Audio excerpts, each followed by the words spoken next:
everybody. I'm Larry Ridley. You're tuned in to the NFL on EA Sports. Tonight's matchup features two quarterbacks who will be trying to lead their team to victory. It's Brady's Patriots going up against Ryan's Falcons.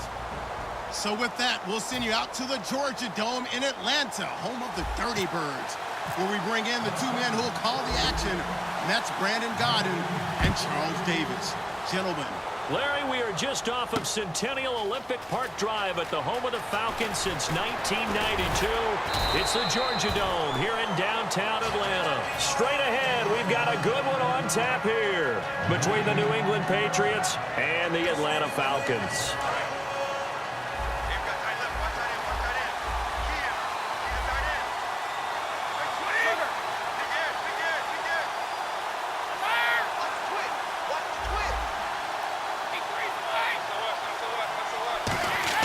Throwing on first down is Brady. Oh, he's going to take a shot right away.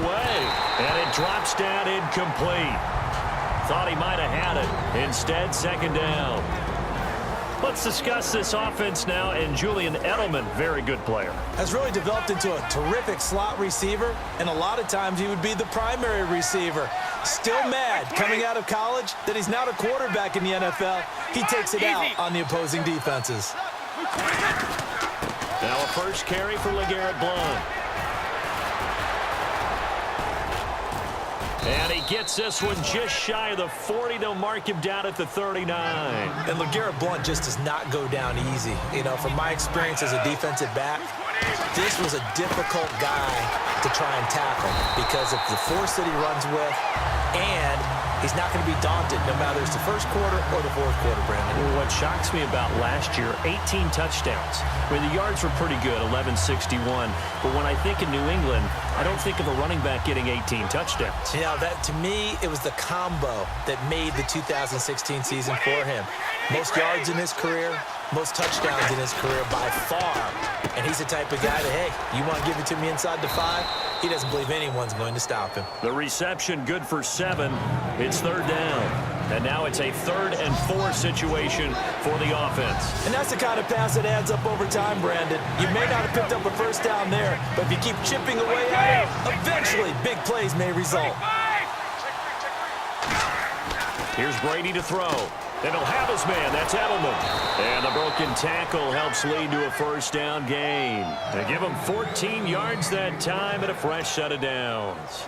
The former 7th-round pick, Julian Edelman, just continues to have such a productive career. And has made himself into a receiver. Remember, he was a college quarterback, and not just a productive one, a very good one. At Kent State, right? Yes, a great leader, a guy who could make plays with his feet and his arm. Got to the NFL and had to convert into being a receiver and was drafted that way. And that conversion, oh boy, it's been good.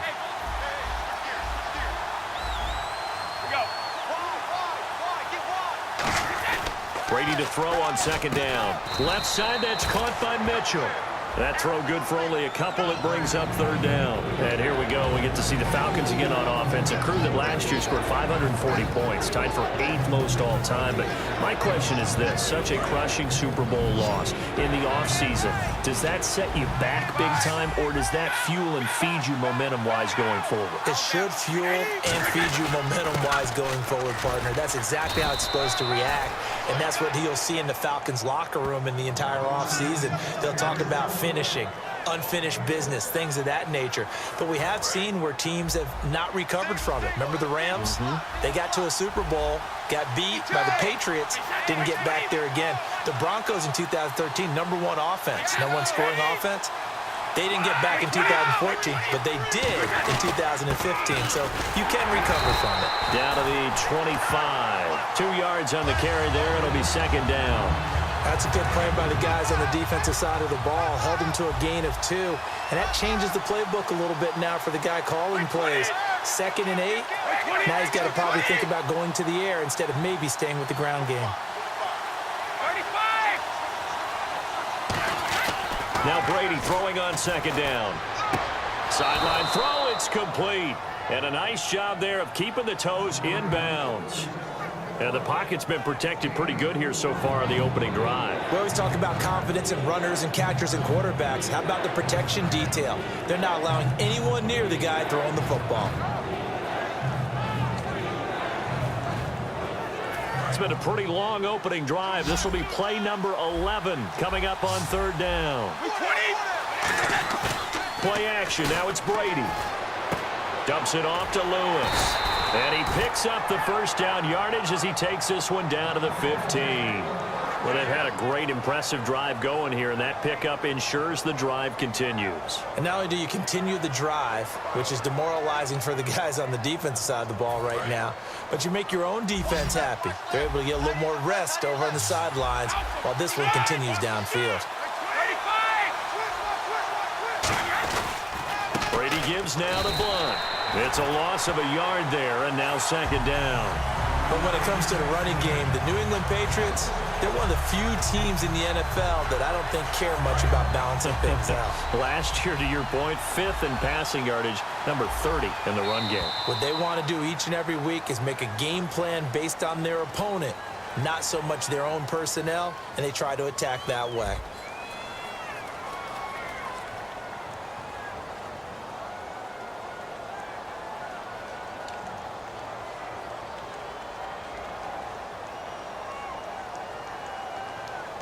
Oh, just play after play after play on this long drive for the offense.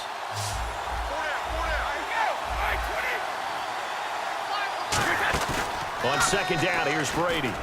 They'll tussle for it, and this is going to be caught. A nice pickup of 14, and it moves the stick, sets up a 1st and goal. And how about this first drive? They're being aggressive, slinging it around. Really confident, too, because they're not trying to fool them with running plays, throwing it, and they're being very successful right now.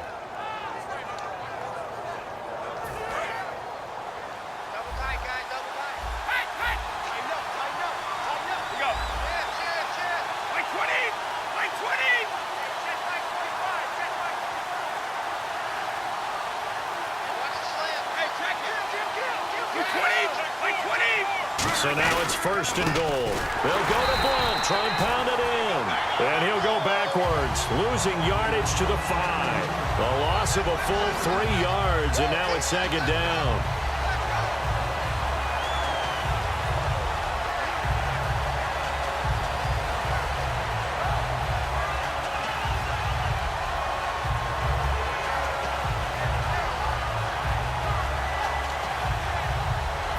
Long drive. The defense just cannot seem to catch a break and get off the field.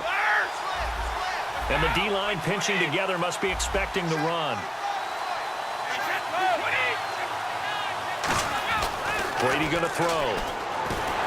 Oh, the ball comes out on the hit, but they'll say it's incomplete. The former Bill, Chris Hogan, the intended receiver. And it's 3rd and 5. Not too many things get to a quarterback of this magnitude, but I think it's safe to say that pressure can get to any quarterback. He's obviously a great franchise quarterback, but felt the pressure, threw it incomplete.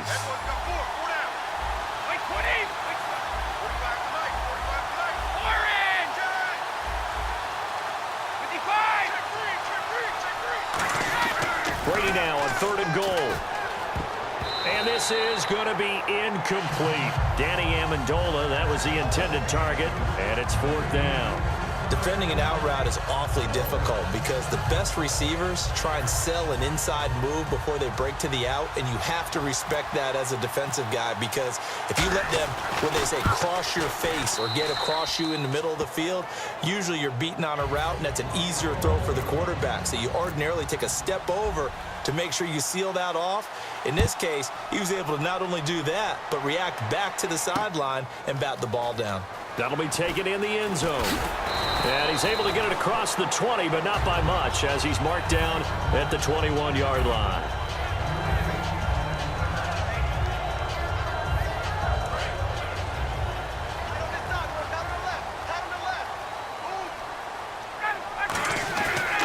The drive will start with a carry by Devontae Freeman. No gain on the play there, second down. Big boys down there in the trenches, and a nice play to stop them cold. Nothing there. Yeah, when you talk about big boys, you're talking about those defensive tackles, those nose tackles. They're not just big, they're immense, and what a big-time play there. 10 yards still left on second down. The play clock's running down. On second down, Ryan. He's going to leave this for his running back. It's complete. And down he goes, but he takes it up to the 40. They call it a gain of 19, and it moves the chains. We can talk all we want about football being a game of strength and brawn. It's also a game of mismatches, and they're trying to create one there, getting it to their back out of the backfield to make a bigger play. As we often say, get it to him in space, let him use his leg. Yeah, if he can get a matchup against a linebacker or maybe a defensive end dropping out in a zone blitz, he's going to win that battle just about every time. And when you watch Devontae Freeman run the football, you can almost close your eyes and hear him running the football, can't you? Because people just scatter. I mean, you know, when he goes through a pile, it moves in a positive direction for him. I just love how hard he plays the game. 1,000-yard season. He had 11 touchdowns last year. In March, 25 years old. So he's kind of hitting that sweet spot for a running back, isn't he? He really is, and I still remember the evaluation of him coming out of college. He does everything well, but you weren't sure he had a dominant trait. Well, wrong about that. He's dominant just about everything he does, and I think that he's going to continue to elevate his game and seek a third Pro Bowl in 2017. Now Ryan on first down. Toward the sideline, and look at that catch. Dragging the toes, and that's going to be a first down. Well done.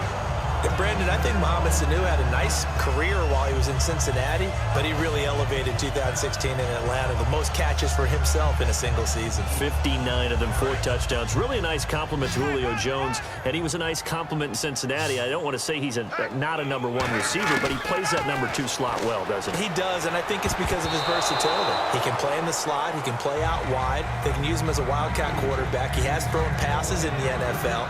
In fact, going back to his days at Rutgers, I think he threw 18 passes while he was at Rutgers, so you never know what you're going to get when Mohamed Sanu has his hands on the football. Again on 2nd and 10, it's Ryan looking for the end zone. And they went for a big play through the air on 2nd down, couldn't connect. Now it's 3rd. In this situation, it's really tough to figure out how to defend because they have plenty of room to still take deep shots at the end zone as they just did there. Yet at the same time, you've got to be ready for the short throw. In this case, when you see the cue that they're going for the end zone, retreat and make sure you have a way to play forward, back towards the receiver, and have a chance to bat the ball away as they did there. And he gets the first down yardage before he's brought down just outside the 10 at the 11. So many times you hear today's NFL described as a space game. Get your best players into space with the football in their hands.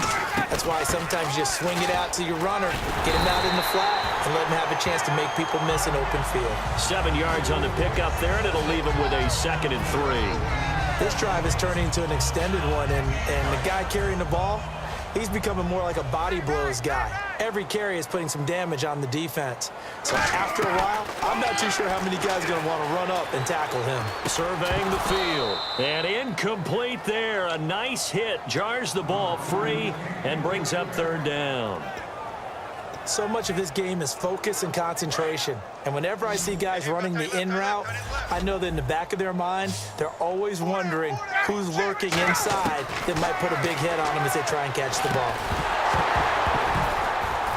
Oh, it's a touchdown if he holds on. Instead, it's 4th down. After all the preparation, all the practice, a play like that will absolutely break your heart. They had everything they wanted, just